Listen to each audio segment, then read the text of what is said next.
The Bill and Kelly Show is recorded at Studio A at Executive Suite Squared in beautiful Hammond, Indiana. Now, here's Bill and Kelly.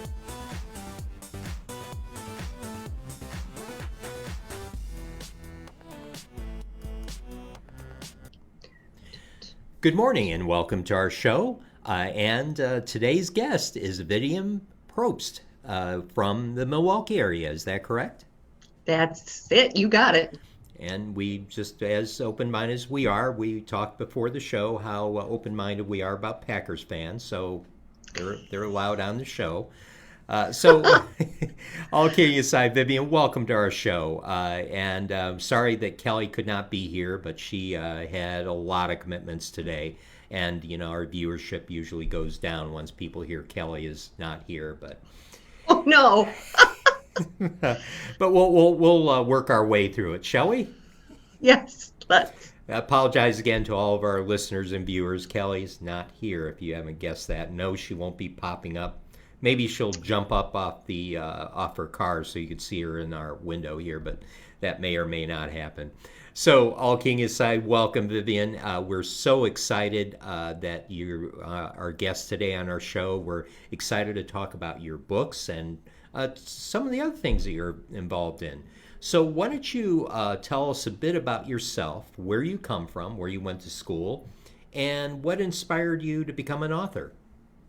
Yeah. Well, Bill, first of all, if anyone can see the yellow roses with the green leaves in the background, that's not because of the Packers. The yellow roses in the background are to celebrate the 100th anniversary of women's right to vote.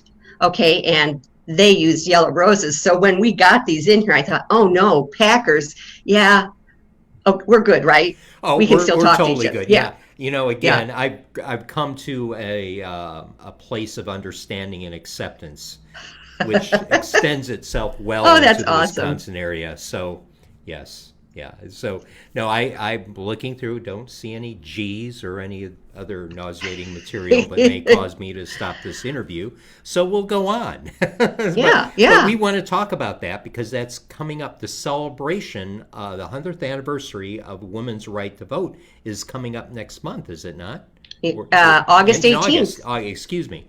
August 18th. Yeah. So pretty big deal. Yes, it is. It definitely is.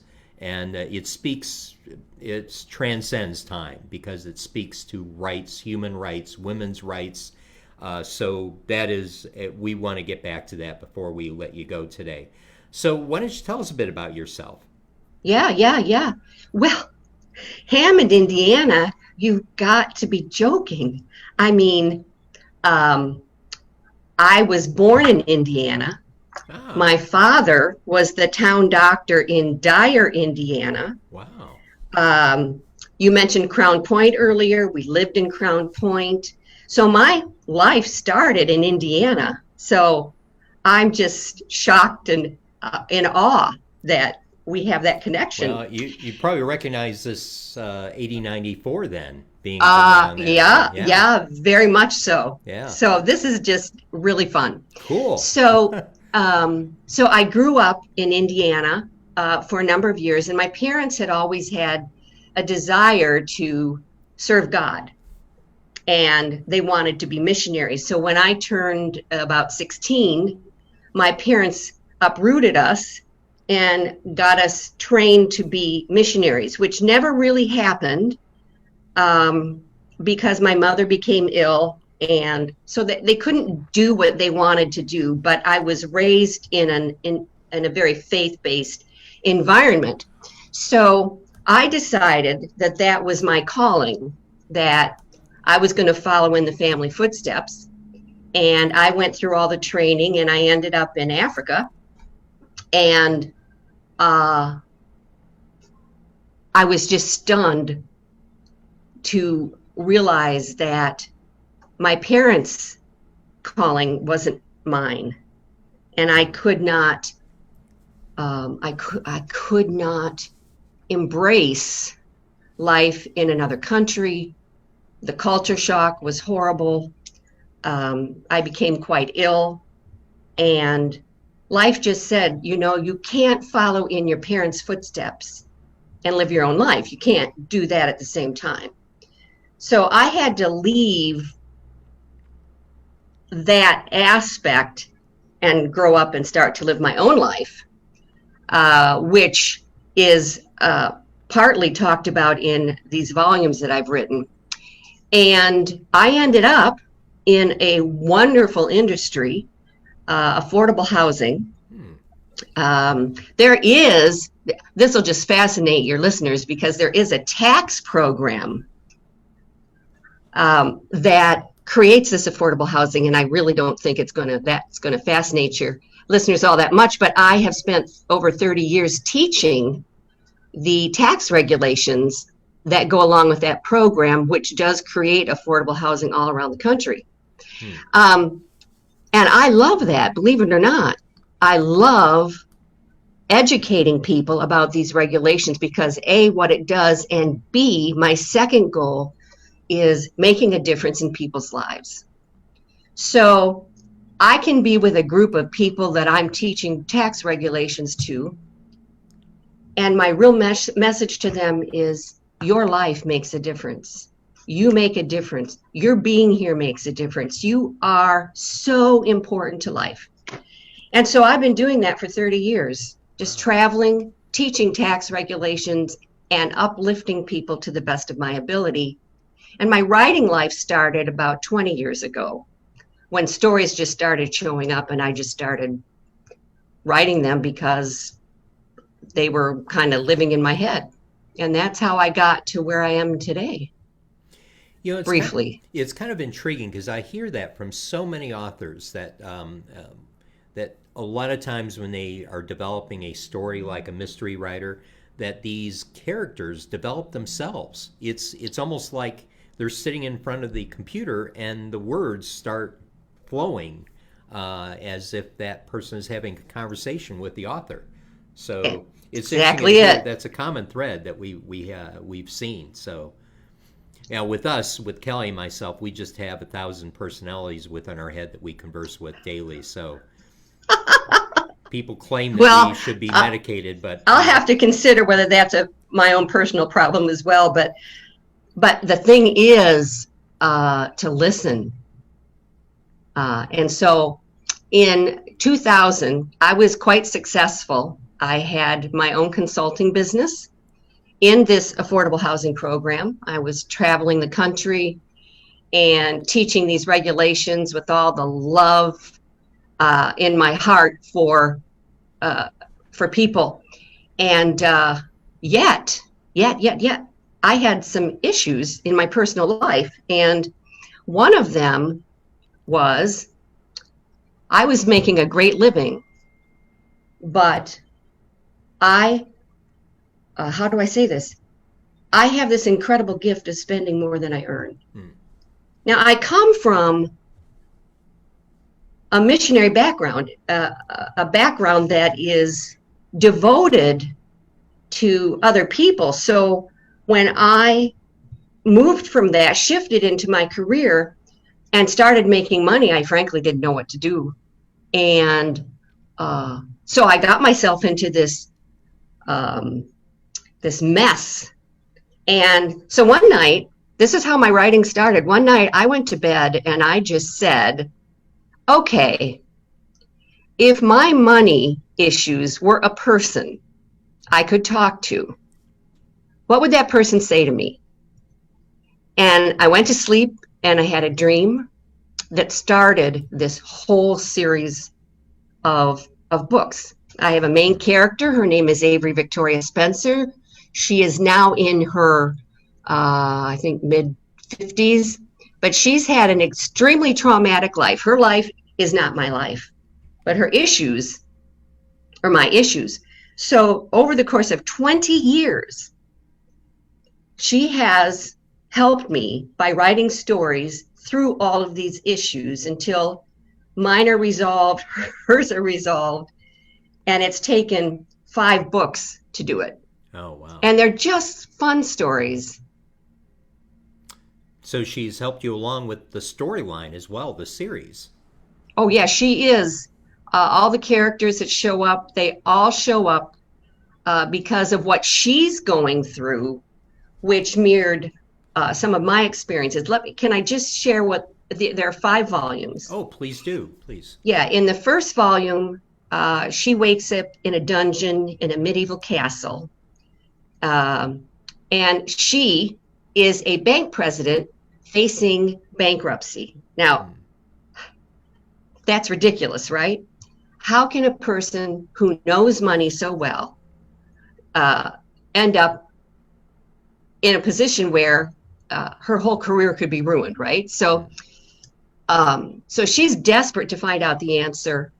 And so she goes on a dream journey, and she meets 3 characters, and they each have one item of wisdom for her. And so she goes through she's in this medieval castle, and she meets with each of these characters, and they each give her one precious gem that helps her resolve that issue. The second volume, she comes out of that, and she's so elated because she thinks all her problems in life are solved. But she comes out of that, she goes back into her life, and she is slammed with a weariness that she cannot overcome, and she doesn't know where it's come from. She doesn't know why. Here, the keys to the kingdom, she's just unlocked her financial issues, and whammo, it takes all the energy out of her because she's lived her whole life on a treadmill, pretending and making other people think she's just this whop-a-dooley success. And inside, she knows she's not. But when she gets there, wham, she just can't keep that up anymore. So she's going to lose everything if she doesn't get over this weariness. So now she's got to go into this battle of her weariness. Now, I want you to know that each journey she takes is in a different environment. She deals with different characters whose job is to get her to get what she needs to know. Because when any of us are facing life-changing issues that we just can't overcome, there's something more. And I believe there's a real gem waiting for us if we will go inside and get what's there. So she has to go now through this sense of weariness and find out what's the root cause of her weariness, which is pretty amazing. And once she gets that, she's able to come back out into her life, and things are moving. Now she has a husband. She has a very tragic past with that husband, and so she has nothing to do with him. In fact, she's quite forgotten him. And he shows back up, not because he wants her to remember who he is, but because he has also been traumatized by what has happened to their relationship. And he wants to see if there's any chance that they can be friends. And even if they don't really recognize each other anymore, can they possibly have a relationship? Because frankly, his life is pretty hard too. So he shows up, and that just triggers all kinds of this dreaming. And she's not sure who he is, but inside these dreams, she starts to get clues about this part of her life that she's forgotten. That's why the book is called The Woman Who Forgot Who She Was. She will take one more journey, and in this dream journey, she deals with a life of rage. She didn't have a great upbringing. In fact, it was pretty awful. And she wasn't popular at school, and she's got a lot of built up anger. And if she doesn't deal with that, you see, this is all about, God, I want to have a wonderful life. I don't want want to live with all this baggage. So she takes these dream journeys to work through these. So she works through her rage, and then she starts to get these memories coming back about who she is, who her husband is, and this tragedy that split them apart. And so in volume 4, she gets to that understanding, and then in volume 5 she becomes the person she really is. And I think for a lot of us, in fact, my daughter, when I told her the title of the book, The Woman Who Forgot Who She Was, she said, well, Mom, isn't that every woman? And I don't think it's just women. I just wrote it because I'm a woman and it was easy. So that's where the story goes until she gets who she is, and she knows what to do about it. And for me personally, it really took those journeys for me to fall in love with my life, fall in love with myself, and know that I help create the outcomes in my world. So I just want to share these. And so the first one's coming out to celebrate the 100th anniversary of women's right to vote. And as you know, Bill, I have spelled some of the words differently so that in the title, the is spelled T-H-A and woman is spelled W-O-M-U-N. So I don't know if you want me to talk a little bit about that or where you'd like to go from here. No, please do, because people are right out, probably figuring that I had something to do with editing your books, seeing the way because because of the spelling. I usually blame it on my autocorrect, but yeah. Things get out there and they bring it to my attention. I'm like, oh my gosh. Yeah. Yeah. When you type in the woman, the is spelled T-H-A and woman is spelled W-O-M-U-N, because I have studied English. In fact, in my missionary training, I was preparing to be a linguist to write down the languages of people who didn't have written language. That was my training. So I have found English to be disturbingly unkind to those of us who are not male. Words in English tend to discredit our gender. So I have looked for ways to stop that, because there isn't anyone living today who is responsible for how English turned out. It's just that back when our language was coming together, it was a highly patriarchal society and But the point is, I just decided I want to do something about that. So I took our most common word in the English language, which is the. How do we spell the? How have we always spelled the? T-H-E. And I looked at that and I said, wait a minute, I'm a linguist. That's not how the should be spelled. In fact, to spell it T-H-E, that's he, even though we pronounce it the. So I changed it to T-H-A.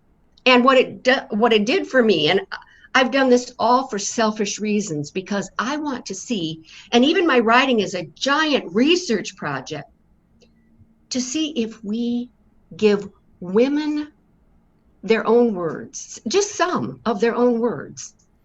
Does that make a difference? Would you call this like gender neutral type of language? Yes. Now, to that point, Bill, there are gender differences among us. And so I respect those. And in my writing, if a man's a man, great. If a woman's a woman, great. But I spell woman W-O-M-U-N like it sounds, because otherwise we don't have any words that are our very own. So forever we have been defined within man words, female, woman, women. And so in my writing life, I've decided to change a few of those keywords because I want to see if it makes a difference if women have words that are favorably spelled. And you are so correct. Any words that don't need gender are redone in genderless ways. Like, let's take the word manuscript. Got it? Mm-hmm. All right. In We English, there is no word manuscript. I have a glossary in the back of my volumes that indicate what words that are not used and words that we substitute. I love all genders. We are all important to the world. I just prefer that English respect that there is a difference, gender speaking, and I want to equalize. I believe, you mentioned we English, I believe in we quality. And you'll see that on my website. I believe we need to come together. And words make a difference. Words make a powerful difference in how we see ourselves and how we see the world. So this is my work. Now, it's amazing. Now, gosh, one of the things that I've got to say though, and I'm looking at some of it right now, and I know that there is, and I've seen these puzzles over there, even though a word is totally misspelled, a person could automatically assume that what the word actually is, by reading through. But the thing is, what I find fascinating is what you've done is try to come up with a gender neutral. And I took Latin in high school, so I mean, so it's me too. I wasn't doing well in Spanish, so and people I didn't like were in German. You know how high school is, you pick the type of classes by what type of people are in that class, not really if you need it or not.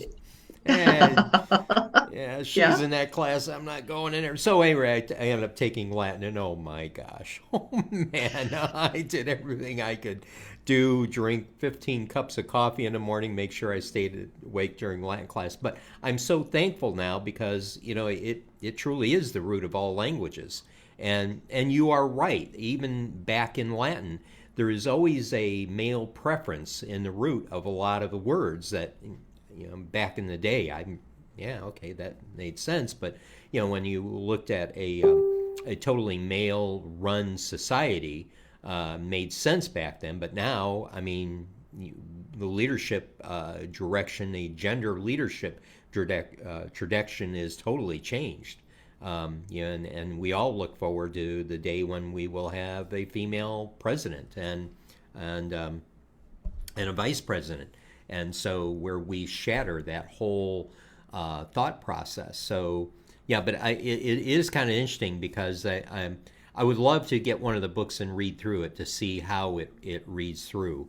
But yeah, you are right. I mean, this kind of be interesting, but it would be kind of interesting to see how it reads through. Now, are all your books written this way? In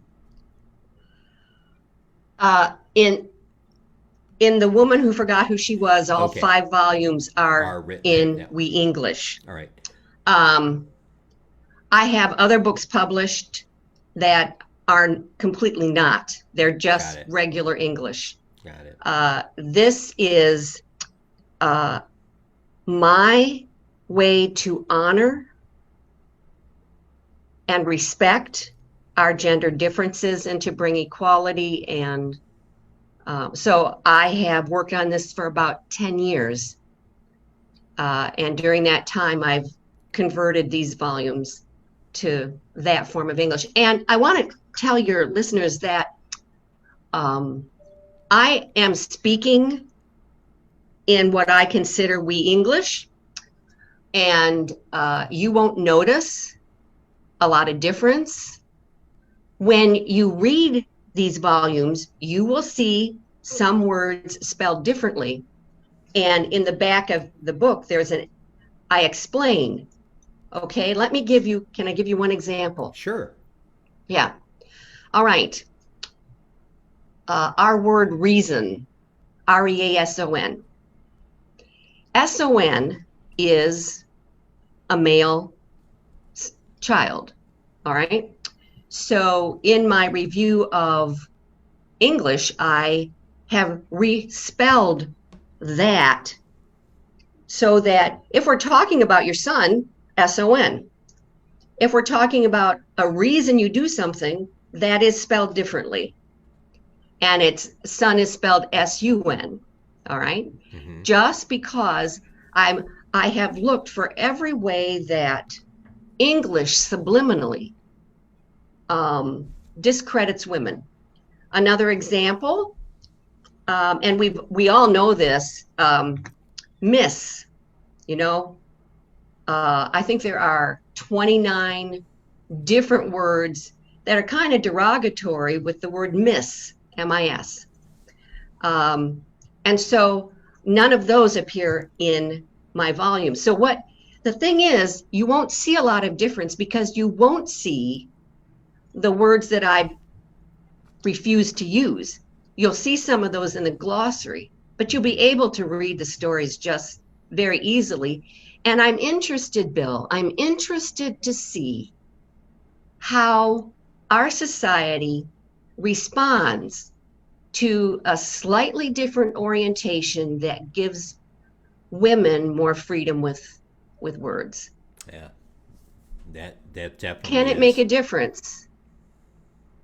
Will women care?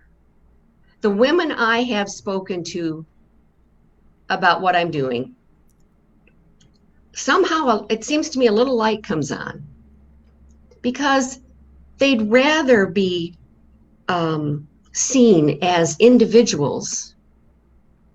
And so I feel like there's something here besides the fact that the main character is going through issues that we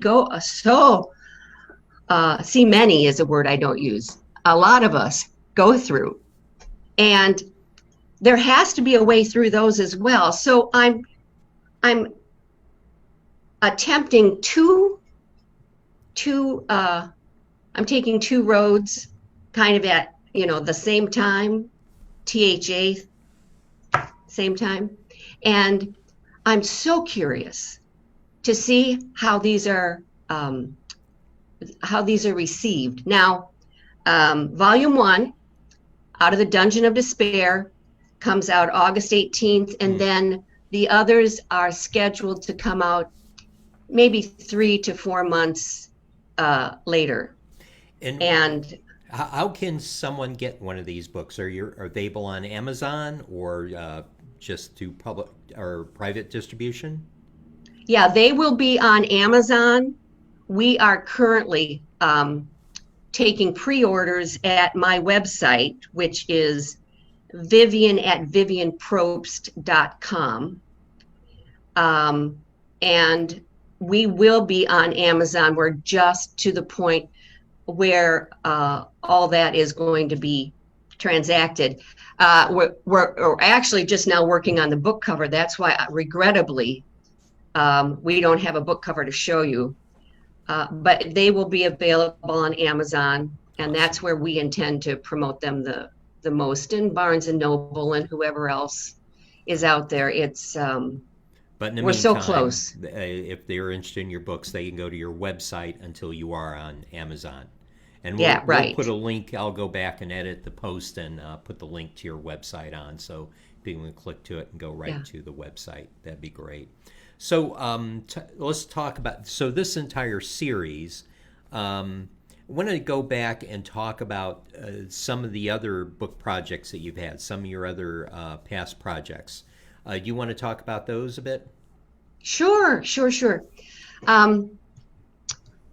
The first book I published was actually won a New York publishing award.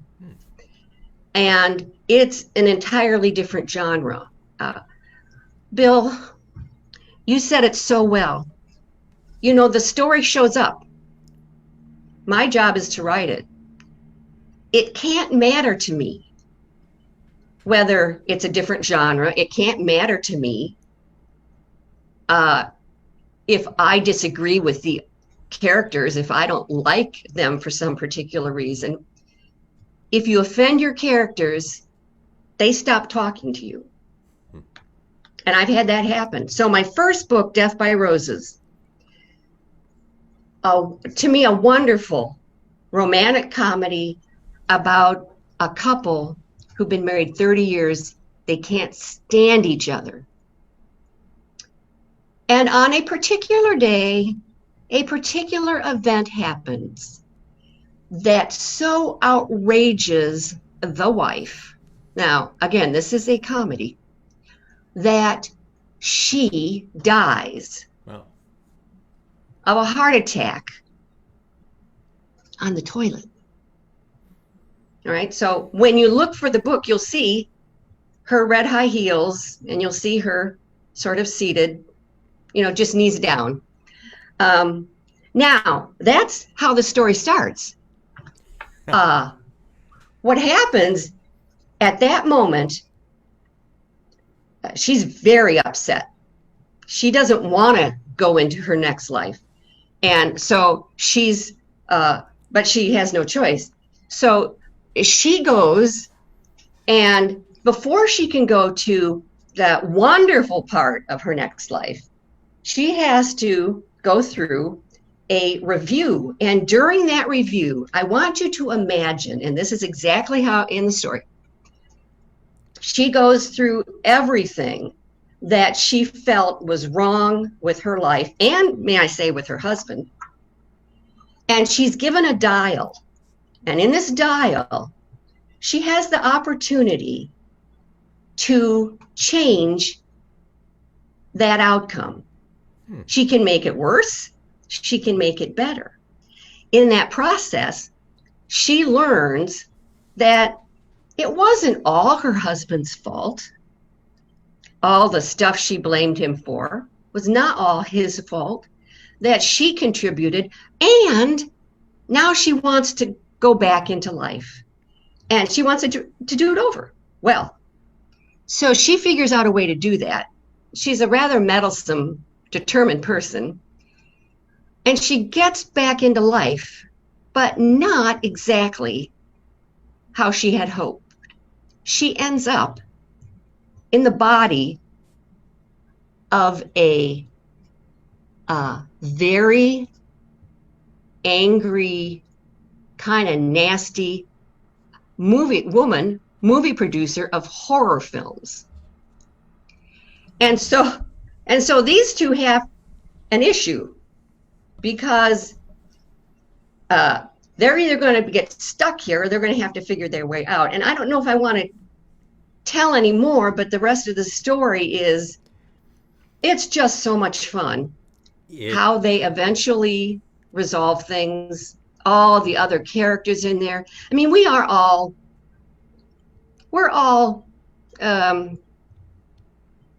have our own strange way of being, and so we kind of exaggerate those, and it's just wonderful. Death by Roses. Same last name, Vivian Probst. I don't know, how much time do we have? I have one more book I could talk about. We got about 5 minutes. Okay, let's go to my memoir. I was a yo-yo wife until I learned this. Okay, so that memoir actually goes into my life as a missionary, what happened to my first marriage, why I had to leave that. And then 6 years later, I meet the man of my dreams. And in fact, he has written the foreword. So I hope readers will enjoy hearing from him. He doesn't always get me.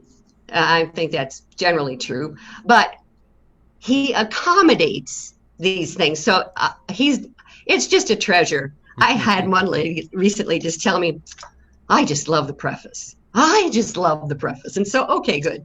Um, so this is my journey in my second marriage, into which I brought all the bad habits of my first marriage, and they all showed up all over again. I was a great blamer. I held my husband accountable for anything that went wrong. And that second marriage uh, was going down. And I tell you what, Bill, the day my husband closed the door to leave to go up to our cabin up north, and I was going to pack my bags and get out of Dodge. I was a yo-yo wife. I would come and go. And whether it was mentally, I got to get out of this relationship, la, la, la, or physically, I was leaving. So I was walking down the hall, literally, to finish packing my bags, and something spoke to me. You know how that happens? Oh yeah, And quite it often. said, this is not your husband's problem. All he's doing is showing you how you treat yourself. He's just a mirror. It's called the law of reflection. And as soon as I got that, and I started treating myself with love and respect, my marriage transformed. It's all in the book.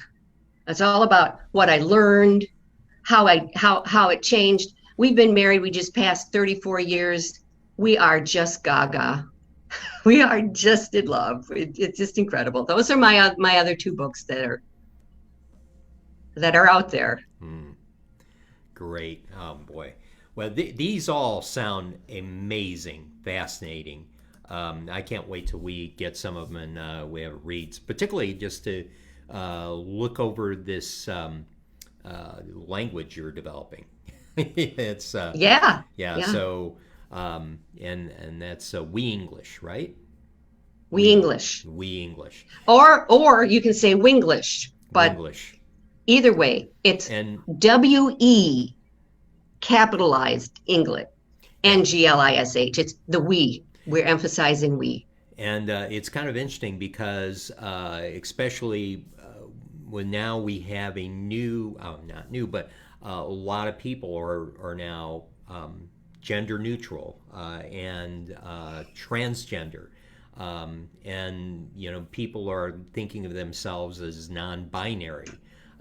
This could speak to that as well. I mean, it's just not a male female type thing. And people are. And one thing of note here, I talked to a counselor recently that said this that a lot of people's problems are their misalignment with who they actually are, with who they think they are.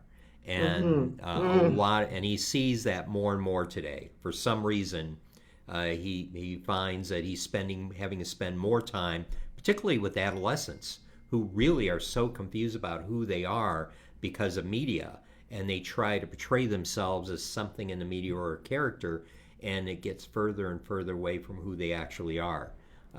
Just a statement that I wanted to make. Yes.